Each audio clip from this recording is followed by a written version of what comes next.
أعوذ بالله من الشيطان الرجيم. بسم الله الرحمن الرحيم.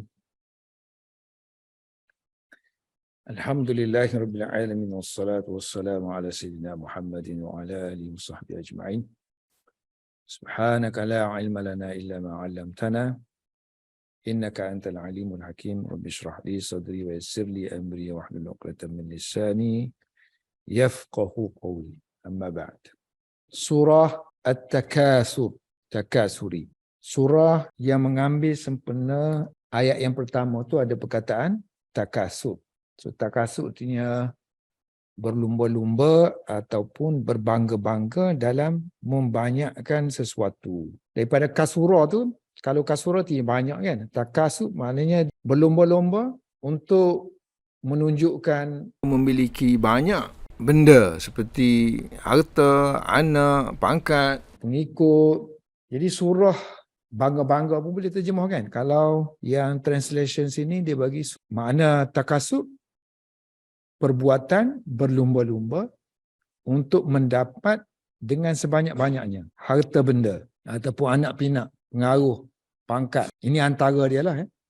Antara yang biasa menjadi kebiasaan manusia berlumba-lumba untuk mendapatkannya. Alhaakumut takasur, telah menyibukkan kamu at-takasur, berlumba-lumba untuk mendapatkan sesuatu yang banyak, sama ada melibatkan harta, pengikut, pangkat dan sebagainya. So berlumba-lumba tu sehinggalah hatta maknanya lupalah, dilalaikan sehingga zurtumul maqabir, sehinggalah kamu melawat kubur.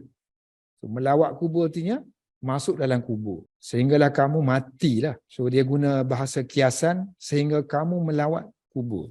Kalla, tidak sekali-kali. Maknanya perbuatan kamu tu dinafikan. Sepatutnya kamu tak buat macam tu. Kalla, tidak sekali-kali menafikan perbuatan takasur. Jangan ditipu oleh takasur. Saufa ta'lamu, kelak ta'lamuna, kamu akan mengetahui hakikat kamu berlomba-lomba dan bersaing untuk membangga-banggakan diri. Summa, kemudian diperkuatkan lagi, kelak kamu akan mengetahui ini. Pertamanya ketika kamu nak mati nanti. Sebelum masuk kubur kamu akan azab dahulu. Kelak kamu akan dicabut nyawa, di kala itu kamu akan mengetahui tentang hakikat apa yang kamu duk berebut-rebut dan berlomba-lomba itu. Summa, sekali lagi, kemudian kalla. So kalla di sini kita nak terjemah satu saja boleh. Maknanya tidak sekali-kali, tidak sekali-kali, tidak sekali-kali. Ataupun sini kita nak kata kalla, tidak sekali-kali, yani tidak sekali-kali, yani maknanya sesungguhnya. Kalla ada banyak makna. Satu makna dia tidak sekali-kali, satu makna dia dengar ni. Satu makna dia benar sekali. Benar sekali, tiga makna. So kita boleh pasanglah mana-mana yang sesuai. Kalau kita pakai tidak sekali-kali, kemudian tidak sekali-kali, artinya mengulangi baliklah. Saufa ta'lamu tu, diperkuatkan lagi kenyataan tu. Summa kalla, tidak sekali-kali. Nak ulang sekali lagi ni. Saufa ta'lamuna, kelak kamu akan mengetahui. Diulang lagi kali yang ketiga. Kalla, tidak sekali-kali. Maknanya menolak perbuatan kamu yang berlomba-lomba untuk memperbanyakkan harta, pangkat, pengikut dan sebagainya tu. Lau ta'lamuna, kalaulah kamu mengetahui tentang hakikat ni, nescaya kamu akan berhenti. Tahu tu dengan ilmal yakin, dengan pengetahuan yang meyakinkan. So ilman yakin, ini pengetahuan. Kemudian la tarawunnal jahim, yang ini kena ada wallah di sini. Demi Tuhan, sesungguhnya kamu akan melihat neraka jahim. Ini bukan penyambut kepada kalaulah kamu tahu, nescaya kamu akan melihat neraka jahanam. Bukan gitu maksud dia. So maksud dia sini dah titik ni. Lau ta'lamu, kalau kamu tahulah. So dibuang nescaya kamu akan berhenti. Dibuang. Kerana sudah difahami, maknanya kalau ayat-ayat yang merupakan amaran macam ni, dia nak suruh berhentilah. Kalaulah kamu tahu, nescaya kamu akan berhenti. Kemudian sumpah di sini pun dihazafkan. La tarawunnal jahim tu tanda bahawa adanya ada lam di situ, tandanya ada sumpah. Demi Tuhan, demi Allah, la tarawunnal jahim, sungguh kamu akan melihat neraka jahim. Kemudian ulang lagi. Summa, ikut rentak yang atas tadi. untuk memperkuatkan kenyataan. Summa kelak la tarawunnaha, kamu akan melihat neraka jahim itu dengan ainal yakin. Ainal yakin dengan penglihatan. Tadi dengan pengetahuan. Dengan pengetahuan yang meyakinkan. Yang ni dengan mata kepala kamu yang meyakinkan. Maknanya kamu melihat dengan musyahadah. Dengan penglihatan kamu sendiri. Maknanya ini peringkat yang tinggi lah kan. Ilmu yakin ni rendah sikit banding dengan ainal yakin. Ain ni tengok dengan mata sendiri. Kalau benda tu masyhur dah, adanya KLCC, kita tahu. Maknanya tahu dengan ilmu, semua orang tahu belakang. So ilmu yang meyakinkan. Kerana tak ada orang yang melawat Kuala Lumpur kata tak wujudnya KLCC. Tapi kalau kita mari sendiri dan tengok, so itu sudah jadi ainal yakin. Keyakinan itu diperolehi melalui ain. Tengok dengan penglihatan sendiri. Summa kemudian, latus'alunna, kamu semua akan ditanya yauma izin, pada hari itu, tentang an-na'im, nikmat-nikmat yang kamu perolehi tadi. Harta yang kamu duk berlomba tu, anak pinak yang kamu duk bangga-bangga tu, kabilah-kabilah yang kamu bangga, keturunan yang kamu bangga, semua ni nikmat. Malah nikmat yang kecil-kecil pun akan ditanya. Dalam satu riwayat, Jabir menceritakan bahawa Rasulullah SAW bersama dengan Abu Bakar, Umar datang kepada dia. Kemudian dia kata, aku hidangkan kepada mereka rutab. Kemudian aku berikan kepada mereka air. Nabi pun makan dan minum. Lepas tu Nabi kata apa? Hadza minan na'imi alladhi tus'aluna anhu. Ini adalah nikmat yang akan ditanya di hari akhirat. Semua nikmat yang diberikan oleh Allah Subhanahu Wa Taala, sama ada kepada orang kafir ke atau kepada orang mukmin ke, semua akan ditanya sesuai dengan keadaan masing-masing lah. Okey, sekarang ni barulah kita masuk Jalalain, tafsir Jalalain. Tafsir ni banyak, macam-macam tafsir. Tapi sekarang ni kita fokus kepada tafsir Jalalain. Suratul Takasur ialah Makkiyatun. Diturunkan di Mekah. Ayat dia ada 8, tengok 1 sampai 8. Samanu ayatin. Samanu 8 ayat-ayat lah. So ayat di sini maksudnya berhenti, tempat berhenti. Bukan ayat yang maksud dia komplit. Kalau komplit ni kan, alhaakumut takasur hatta zurtumul maqabir. Ni baru 1 ayat. Quran sebut 2 ayat, sedangkan makna 1 ayat. Perbuatan takasur kamu ni telah melalaikan kamu sehinggalah kamu masuk dalam kubur. Ini baru 1 ayat penuh kan. Bismillahirrahmanirrahim. Alhaakum. Sekarang ni dia nak tafsir kepada kita perkataan alha.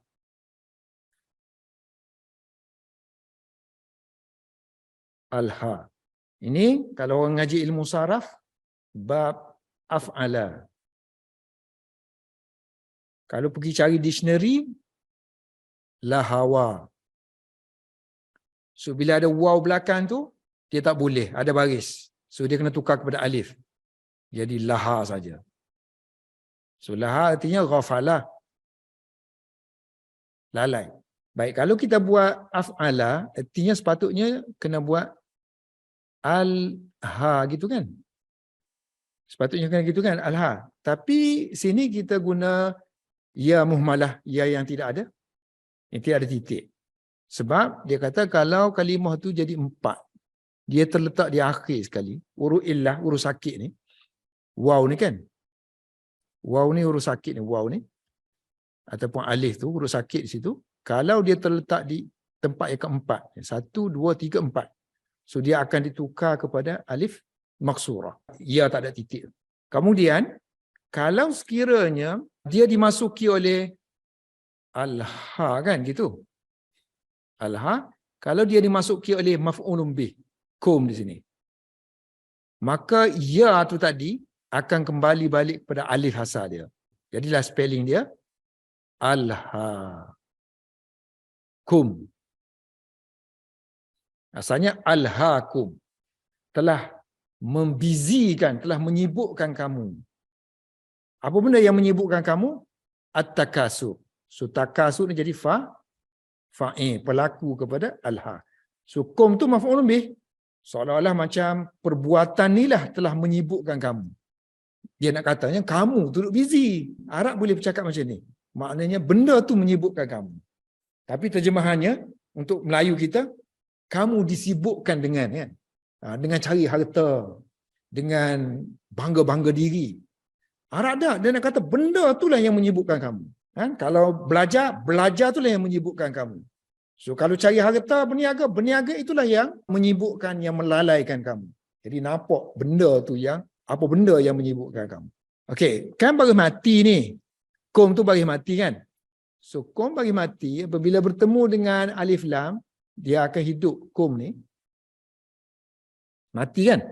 Asalnya kumu. Asalnya memang kumu. Tapi oleh kerana orang Arab ni biasa sangat sebut kan, dia matikan, dia layan jadi kum. Jadi bila diperlukan menzahirkan baris asal dia, so dia akan zahirkanlah mu. Bila bertemu dengan apa? Dengan alif lam. So alif lam tu baris tak ada baris kan? So maknanya kum tak ada baris, alif lam pun tak ada baris. Dua-dua tak ada baris, nak bunyi macam mana? So biasanya kita akan pilih baris bawah.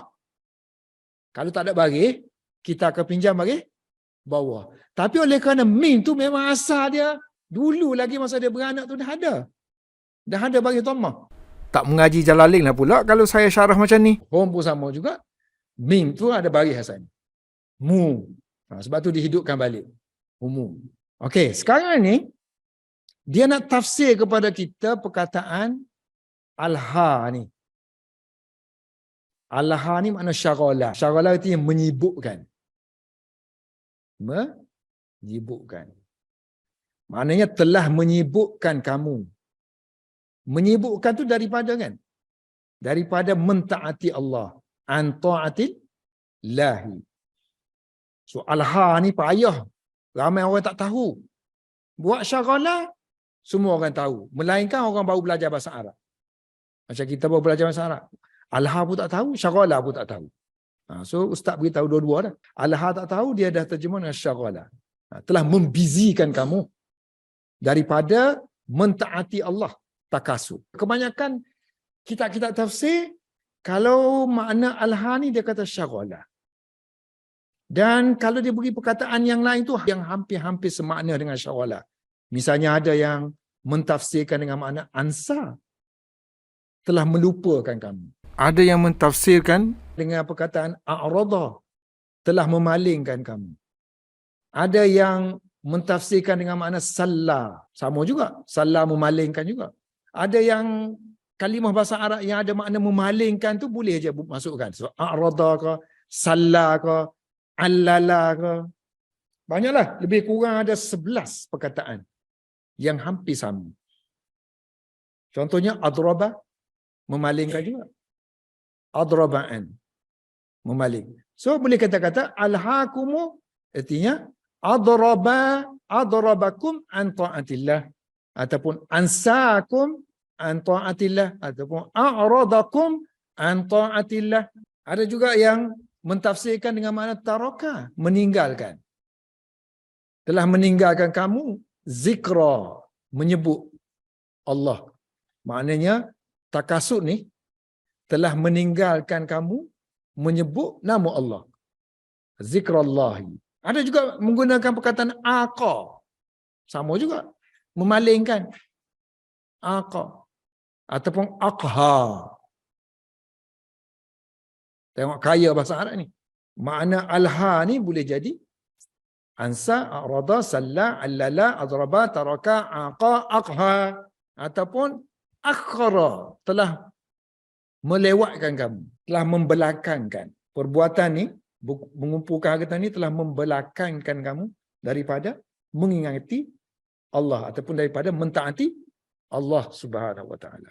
Okey, at-takasub. Dia hilangkan makna banyak tu. Dia ambil mafhum. Apa artinya banyak-banyak tu? Mestilah untuk membangga-banggakan diri kan. So dia hanya kata takasur, makna dia tafakhur, membangga-banggakan diri. Kena ingat kan, sirah bahasa Arab ni kalau tafa'ul, tafa'ala, sirah macam ni, tafakhara, takasara, artinya ada unsur berlomba-lomba, saling. Mesti ada dua pihak lah. Asbabun nuzul dia pun cerita ada dua kan. Kabilah Abdul Manaf dengan kabilah Sah mereka tu saling membangga-banggakan diri. kami yang banyak keturunan. Yang ni kata keturunan kami hebat-hebat, banyak kami. Kabilah lain kata tak, yang kami lebih banyak lagi. Bila yang hidup ni, kalah Bani Abdul Manaf. Tapi mereka kata, yang mati pun kena kira juga. Jom kita pergi kubur. Kira pula kubur dia berapa. Ini dia kata hatta zu'tu maqabir. Sehinggalah menziarah kubur. Artinya memang pergi sungguhlah. Sehinggalah mereka pergi ke kubur untuk mengira berapa kaum mereka yang telah mati. Jadi akhirnya Bani Abdul Manaf dapat mengalahkan Bani Sah. Ini tafakur. Kalau kita tengok kitab-kitab tafsir sama juga yang macam saya kata tadi. Kalau Al-Ha, satunya syaralah dia guna sini kan. Sedangkan ada 10 lagi perkataan. Sama juga dengan takasur ni. Takasur kalau buka kitab tafsir kan mana-mana pun ada yang guna perkataan tabaha. Ini fi'il madhi dia, tabaha. Ataupun tabara. Takasara bermakna tabaha. Bermakna tafakhara. Takasara, ini fi'il madhi kan. Takasara sama dengan tafakhara. Sama dengan tabaha. Sama juga dengan tabara. Sama juga dengan taghalaba. Semuanya mempunyai unsur-unsur berbangga diri. Tafakhara, tabaha, tabara, taghalaba. Yang ini lebih kepada nak menguasai tadi. Ghalaba kan? So, saling-saling untuk menguasai. So tafa'ala di samping berlomba, dia ada juga unsur buat sesuatu tu ambil inisiatif memikul dengan sungguh-sungguh. Maknanya takalluf dia panggil. Takalluf. Jadi maksudnya mengumpulkan harta tu, maknanya dia buat dengan sungguh-sungguh lah kan. Orang kata kacir sungguh, kacir. Tak tahu daripada mana datang perkataan kacir ni. Kacir mana benda tak boleh, tapi dia memaksakan diri supaya boleh juga. Kerana nak menang tadi kan. So dia ambil tanggungjawab untuk memikul beban untuk mencapai matlamat dia. Jadi ada unsur-unsur memikul beban tadi. Sesuailah dengan ancaman yang diberikan oleh Al-Quran ni. Maknanya kamu ni sampai tahap macam tu. Sanggup memikul beban untuk membanggakan diri. Mengumpulkan harta sampai lupa kepada aku. Jadi patutlah kamu akan masuk lubang kubur, akan masuk neraka. Dan kamu tengok sendiri hasil usaha yang selama ni kamu berpeluh, berjuang untuk mendapatkannya. Kan? Padahal bukannya Allah larang cari harta. Tapi jangan jadi gila lah.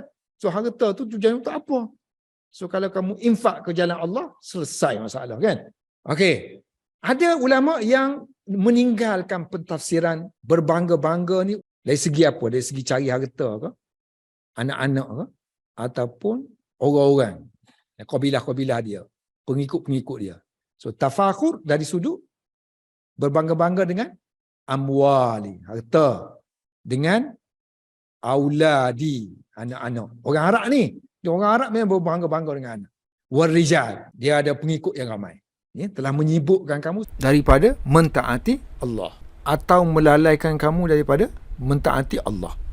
So sibuk tu tak ingat. Tuhan kata sampai matilah.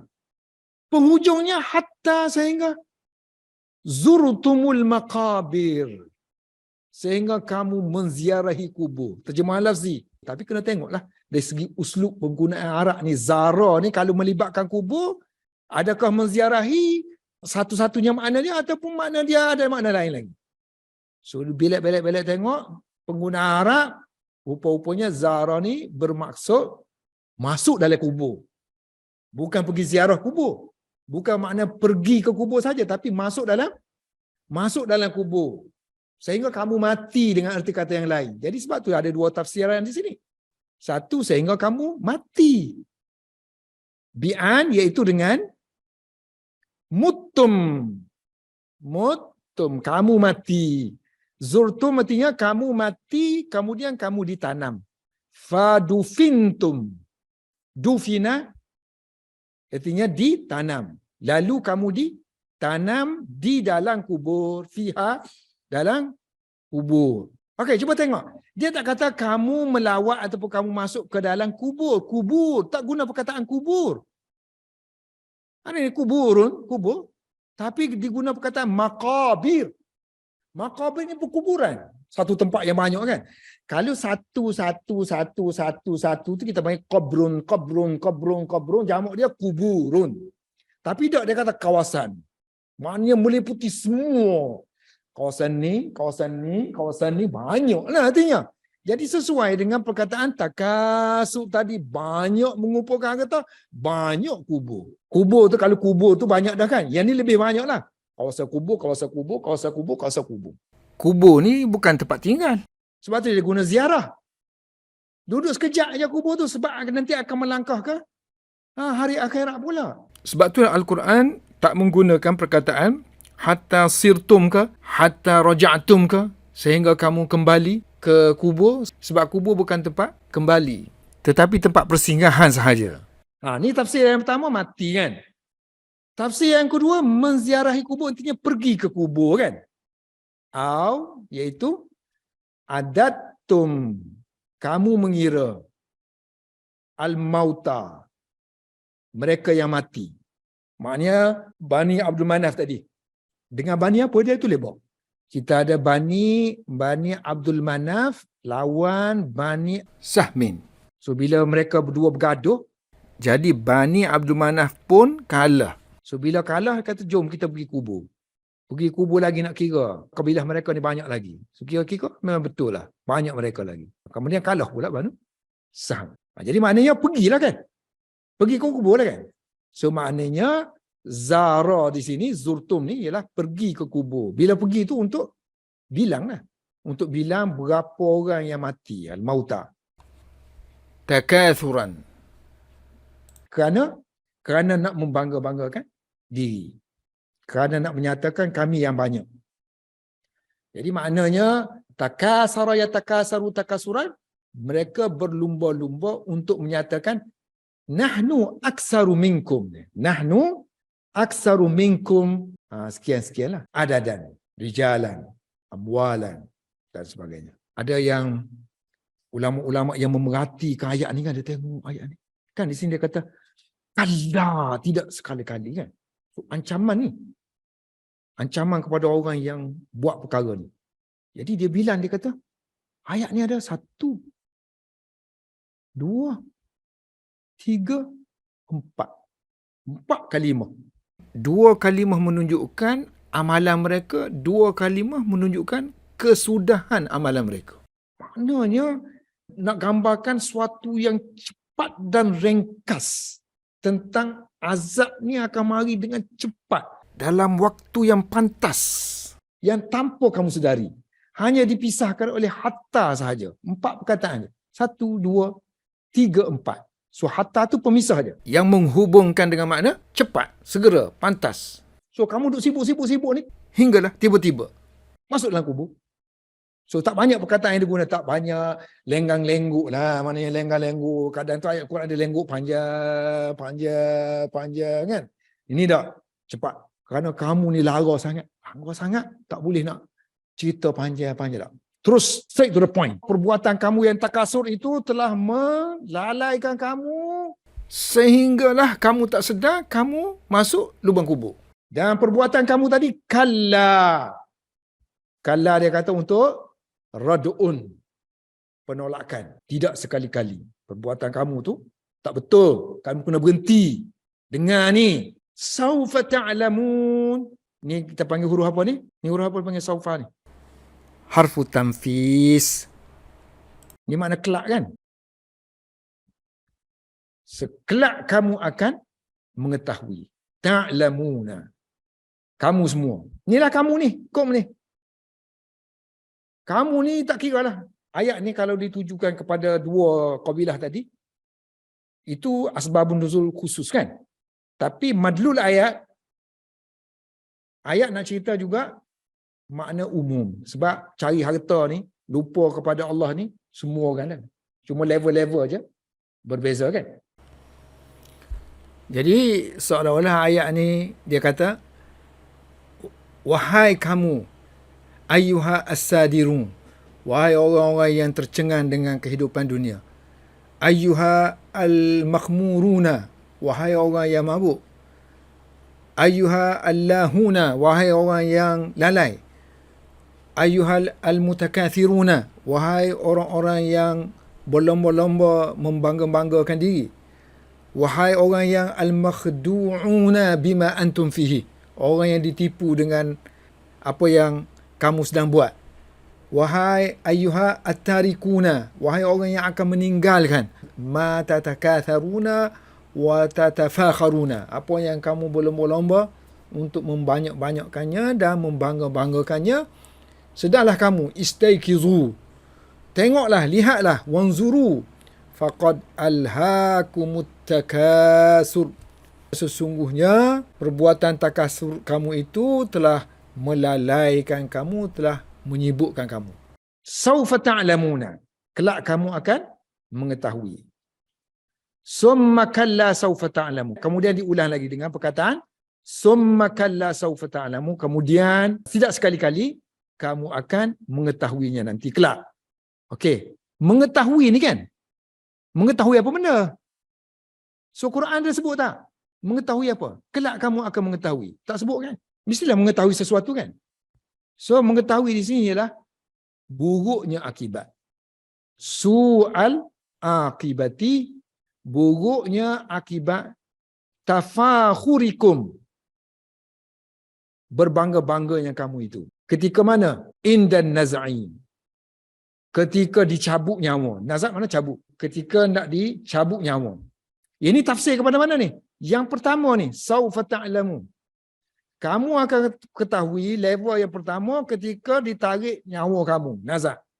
Masa tu kamu tahu teruk tak teruk. Masa tu ditunjukkan dah kan? Sikit sebanyak ditunjukkan dah akibat yang akan diterima oleh manusia. Kemudian kalla saufa ta'lamu ni ditafsir oleh yang kedua. Summa fil qabr, perpindahan tempat kan? Mula-mula diketahui ketika nazak. Kemudian nanti akan ditengok lagi buruknya akibat kamu ketika kamu masuk dalam kubur. Adanya azab kubur. Ada ulama yang bertafsirkan macam ni. Maknanya yang ni untuk keluar nyawa, yang ni nanti untuk dalam kubur. Kemudian yang ketiga nanti bila dibangkitkan. Ada yang tafsir macam tu yang diambil oleh Jalalain. Ada yang meninggalkan gitu saja. Maknanya yang ni hanya taukid saja. Kalau yang kata tak perlu kita huraikan tiga-tiga level ni, ini hanya taukid aja, nak memperkuatkan yang pertamanya. Summa kalla sawfa ta'lamu kalla law ta'lamuna ilmal yaqin. Ini taukid aja. Maknanya memperkuatkan kenyataan yang pertama. Okey. Kemudian kalla untuk yang seterusnya, kalla yang ketiga. So kalla yang ketiga dia tak tafsir dengan rad'un. Dia tafsir dengan haqqan. Kan saya kata ada tiga tadi kan? So kalla ada tiga, satu bermakna rad'un, satu bermakna haqqan, satu bermakna ala. Dengar ni. Yang ni makna istiftahiyah, yang ni makna tahqiq, yang ni makna radun. Makna radun penghalangan, berhenti. Lau ta'lamuna ilmal yaqin, kalaulah kamu tahu dengan pengetahuan yang meyakinkan. Okey, sekarang ni dia nak hurah kepada kita perkataan ilmal yaqin. Ilmal yaqin, tengok tu macam pelik. Orang tak biasa dia tengok macam pelik. Sepatutnya dia kena macam ni ikut grammar Arab. Ilman yaqinan. Ilmu yang meyakinkan. Binaan dia tu kan, ilmu yang meyakinkan. Ni kalau kita belajar bahasa Arab, bentuk dia ni, bentuk sifat. Fa'ilun kan? Susunan dia pun kena susunan cara sifat lah. So bentuk sifat, ni dia buat bentuk sifat ni. Ilman yaqinan. Kalau bentuk macam ni, dia tak jadi sifat kan yakin kan? Jadi ini kita panggil idhafah mausuf kepada sifat. Ni idhafah mausuf kepada sifat. Sepatutnya sifat ni kita tak boleh idhafahkan dia. So kita kena buat bentuk macam ni, ilman yakinan. Tapi kalau kita buat bentuk idhafah, sepatutnya kita kena tambah alif lam sini. Al-ilma al-yakin. Lau ta'lamuna ilma al-yakina. Barulah sifat mausuf kan. Tapi kita guna secara idhafah, tujuan dia untuk mubalaghah. Mubalaghah. Kalau nak kata ilmu yang meyakinkan sungguh-sungguh, buatlah macam ni. Ilma al-yaqin. Kalau kita kata walad kan, waladu kan, kalau kita idafahkan kepada Zaid, barulah ada nampak walad tu jenis apa. Jenis milik Zaid. Nampak tak? Idafah seolah milik kan.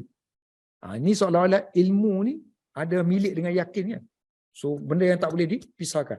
Kalau kita buat bentuk kata sifat, dia boleh tercabut. Sebab sifat ni bila-bila saja boleh keluar. Kalau kita buat benda tu, adalah sifatnya. Kalau kita tak buat, tak ada dah kata sifat tu. Bila dikatakan pemurah, bila kita derma apa semua kan, cuba tak derma, habislah sifat tu kan. Tapi kalau idhafah, dia kekal. Dia kekal. Sebab tu orang kata kena ngaji bahasa Arab ni, barulah boleh tadabbur Quran seorang-seorang kita pun boleh. Tak perlu pada penjelasan orang pun. Sebab apa? Kalau tidak kena banyak sangat. Orang tu kena bubuh ni, hikmat dia gini, hikmat dia gini, hikmat gini, hikmat. Letih lah macam tu. Mengaji bahasa Arab sendiri dah tahu sendiri dah. Tapi orang nak cepat kan. Mana ada tafsir Quran, cepat dia nak pergi. Tak ada telinga dia. Esok orang lain pun nak beritahu kelebihan yang lain. Oh gitu. Tapi kalau dia ada kunci kereta sendiri, so dia boleh bawa kereta dia tu pergi sana, pergi sini. Oh cantik mana ni? Oh sini, oh sini. Dia bebas. Lau ta'lamuna ilmal yakin, yakni ilman yakinan, ilmu yang meyakinkan tentang zina. Akibatah kan. Ini jadi apa ni? Maf'ul mutlaq. So alima ya'lamu ilman, kan? So ilman yakinan, daraba darban, akala aklan. So maknanya dia nak memperkuatkan sesuatu tu, ta'lamuna ilman, mengetahui dengan suatu jenis ilmu yang meyakinkan. Tentang apa ni maf'ul bih dia? Akibata, tentang akibat kebanggaan, at-tafakhuri. Allazi ni yang mashtaghaltum, yang kamu duduk sibuk. Sesuatu yang kamu duduk sibuk dengannya, mashtaghaltum bihi, sesuatu yang kamu sibuk dengannya tu banyaklah. La tarawunnal jahim. Saya terjemah apa tadi? La tadi sesungguhnya kan. Sebab ada sini wallahi. So demi Allah, sesungguhnya kamu akan melihat neraka jahim. Jahim tak faham? An-nar. Neraka. An-nar makna api biasa. Tapi untuk konteks Al-Quran, nar kalau melibatkan pembalasan, jadi neraka lah. Api neraka. Bahasa Melayu dah. Memang dia tak cukup bubuh api, dia bubuh neraka lah. Api neraka. So api neraka. Tengok. Dari segi grammar dia kata, ni latarawunna ni, dia ni jawab kepada qasam. Jawabu qasamin mahzufin. Yang saya kata ada wallah tadi. So wallahi latarawunnal jahim. Sebab apa dia kena kata begini? Sebab kita ada lau tadi. Ni lau ni. So lau kan syarat. Syarat nak kena jawab kan? Kalaulah awak tahu, nescaya kan? Nak kena ada nescaya kan? So berebutlah di sini antara nescaya ni dengan demi Allah. So kalau yang ni tak logik lah. Lau ta'lamu, kalaulah kamu tahu. Kalaulah. Yang ni meyakinkan ni. Tengok neraka ni sesuatu yang meyakinkan ni kalaulah kamu tahu. Kan? Tak bolehlah pakai yang ni kan? Yang ni benda yang meyakinkan. So benda yang meyakinkan kena wallahi sumpah. So maknanya yang punya yang ni, lau ta'lamu, penyambut dia tu kamu dah tahu. Kalau kamu tengok, nescaya kamu akan tinggalkan perbuatan berlomba-lomba kamu tadi. So Arab banyak dia bercakap macam ni. Dia tinggalkan sesuatu yang sudah diketahui. Jawab atau penyambutnya atau natijahnya. Wa huzifa, dan dihazafkan. Minhu, daripada la tarawunna. Okey, sekarang ni dia ajak kita supaya belajar ilmu sarah. Mu ni nak mengaji Quran, tafsir pun janganlah malah sangat tengok ilmu sarah. Sebab Quran ni dibina oleh perkataan. La tarawun tu apa benda? Kalau semua orang lari-lari belakang, esok-esok orang tak kenal dah. La tarawun, orang tanya apa benda la tarawun? La tarawun dia kata dihazafkan daripada perkataan la tarawun. Ra'a, dia punya ra'a, melihat kan? Yar'ayu. Ra'a ni asal ra'aya. Okay? So kalau kita buat mudhari' dia, yar'ayu. So kalau banyak, kamu kan? Tar'ayu. Tar'ayuna. Betul tak? Kemudian kita masuk penguat. Anna. So yang ni, bila bergabung dengan yang ni, banyak sangat nun dia tak nak. So dia buat. So jadi, yang ni bagi kepada yang ni. Ni, baris dia bagi kepada yang ni. Kemudian untuk takhfif, untuk ringankan sebutan, dia hazafkan yang ni. Ini, dia panggil ain dia. Ainkan hamzah tu dulu. Sebelum dia hazafkan tu, ya tu ada baris. Kan? Ya tu ada baris. Ya kalau dia berbaris, sebelum dia tu ada baris atas, dia akan ditukar kepada alif. So jadi, sini, kemudian waw, nun. Kan?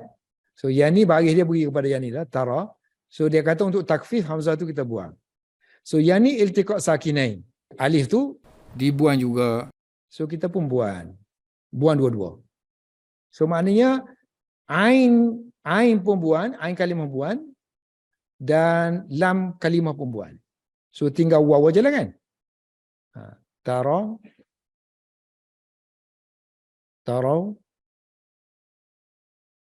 na. Tarawna gitu kan.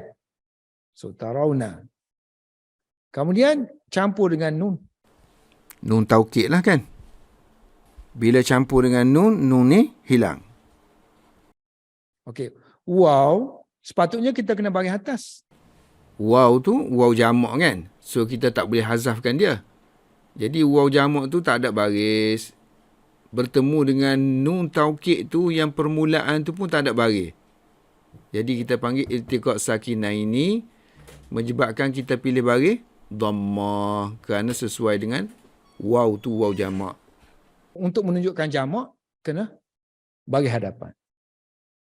Kamu semua. Dihazafkan daripada perkataan tarawunna. Kalau orang tanya ni, pasal apa ni jadi macam ni, tak jumpa carilah perkataan. Kamu semua melihat ni. So dia kata sebenarnya berlaku penghazafan di situ. Banyak huruf-huruf yang dihazafkan. Yang pertama dia kata dihazafkan lam kalimah. So lam kalimah ni maksud dia, kalau kita ada fa'ala gitu kan. Fa tu kita panggil fa kalimah. Nombor dua ni kita panggil ain kalimah. So lam tu kita panggil lam kalimah. So kalau kita ada daraba, huruf da' tu kita panggil fa kalimah. Ra tu kita panggil ain kalimah. Ba tu kita panggil lam kalimah. So kalau kes kita ra'a ni, ra tu kita panggil fa kalimah. Hamzah tu kita panggil ain kalimah. Ya tu kita panggil lam kalimah. So dia kata dihilangkan yang ni, dihilangkan yang ni. Dua tu. Dalam fi'il mudhari'. Wa ulqiya harakatuha, dan dicampakkan ataupun diberikan harakat dia, harakat hamzah tadi diberikan kepada ra kan. Ala ra. Sebelum dia dihazafkan dia beri kepada ra. Summa la tarawunnaha ta'kid. Kemudian diulang balik kan. So ulang ni dalam bahasa Arab kalau ulang banyak kali, tujuan dia untuk memperkuatkan. Dipanggil ta'kid. Summa la tarawunnaha. Cuma dia guna perkataan summa ni. Ini setengah ulama kata summa ni dia punya ciri-ciri dia ada muhlah. Ada tempoh pemisahan. Kalau guna fa tu dia tak ada Tempoh pemisahan. Maknanya kalau kita kata masuk kan, Zaid, kemudian Omar. Dua-dua lah. Semua guna kemudian. Guna fa pun mana kemudian. Guna summa pun kemudian. Tapi kalau kita guna fa, Dia terus masuk. Zaid masuk kemudian diekori oleh Omar. Tapi kalau guna summa, Zaid masuk. Lepas tu entah berapa jam, Ammar pula masuk. ada pemisahan. So mana sebab tu dia guna summa ni ada? Tempoh. Sebab tu dalam kubur kan. Dalam kubur lama, lepas tu kiamat. Lama tu masa. Ada summa. Ain al-yaqin, Dia kata masdar. Perkataan ain tu masdar. Ni, summa la tarawunnaha ainal yakin. Kalau yang atas ni kan, ta'lamu, sesuaikan dia guna ilm. Daraba darban, akala aklan. Tapi yang ni ra'a, sepatutnya ru'yatan lah. Ru'yatan ainal yakin. Tapi dia guna ain. Jadi ain tu jadi kata sifat kepada ru'yah lah. Penglihatan yang sebiji ru'yah tu sendiri. Maksudnya ru'yah tu tak ada campur bau apa dah. Ru'yah yang kita tengok itu yang itulah betul-betul ru'yah. Maknanya penglihatan yang tidak ada keraguan lagi. Kemudian dihazafkan ru'yah. Tinggallah ainal yakin. Kebetulan kan? Mata, sumata tu sama dengan ru'yah. Sebab Arab pun guna, kalau tengok secara berdepan ni, dia guna perkataan ain juga kan. Ayana yu'ayinu mu'ayanatan. So, masdar dia mu'ayanah. Samalah dengan ru'yah ainal yakin. So dia kata ini masdar. Ni untuk orang yang mengaji bahasa Arab je ni. So dia kata ain ada ke? Ain tu makna mata. Bukan mata di situ. Makna dia penglihatan. Penglihatan. Yang tadi pengetahuan kan. Kamu akan tahu dengan pengetahuan. Yang ni kamu akan lihat dengan suatu penglihatan yang meyakinkan. Bukan dengan mata ni. Dia kata masdar. Li'anna, kerana dari segi bahasa, ra'a ni, latarawunna ni daripada ra'a. So yang ain tu daripada ayana yu'ayinu mu'ayanatan. Sebab melihat secara berdepan ni ambil daripada mata juga. Ambil daripada mata juga, ain juga. Jadi daripada itulah lahirnya kata perbuatan ayana yu'ayinu mu'ayanatan. Masdarnya mu'ayanah. Kan?